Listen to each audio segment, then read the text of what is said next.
C'est l'heure du journal de l'Afrique. Soyez les bienvenus sur France 24. À la une ce soir, dernier jour de campagne avant le référendum en Guinée.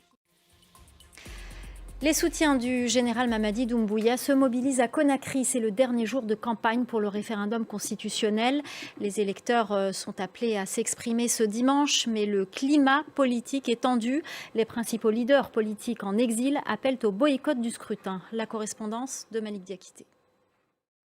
Et le climat est d'autant plus tendu que la population fait face à une grave pénurie de liquidités. De nombreux Guinéens peinent à retirer leur argent, que ce soit au guichet automatique dans les banques ou via les services de mobile money. Clarisse Fortuné.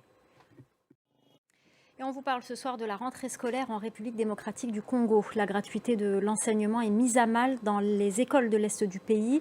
C'est l'une des mesures phares du premier mandat du président Tshisekedi, mais les rebelles de l'AFC M23 ont décidé d'imposer des frais de scolarité dans les écoles des territoires sous leur contrôle, une mesure qui impacte les plus démunis. Reportage d'Aurélie Bazaraki-Bangoula.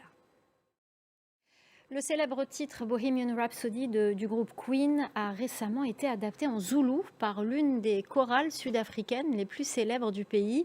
Une adaptation non sans peine en raison des différences linguistiques. Reportage de Caroline Dumais, Stéphane Kerstens et Thomas Canetti. On vous parle ce soir de l'autre pays du cyclisme, le Rwanda et sa capitale. C'est une première pour le continent. Kigali accueille à partir de dimanche les championnats du monde de cyclisme sur route. Les détails avec Ludovic de Foucault. On part au Sénégal où Médecins sans frontières, en partenariat avec des artistes venus de toute l'Afrique de l'Ouest, a lancé le projet Climat Yakar.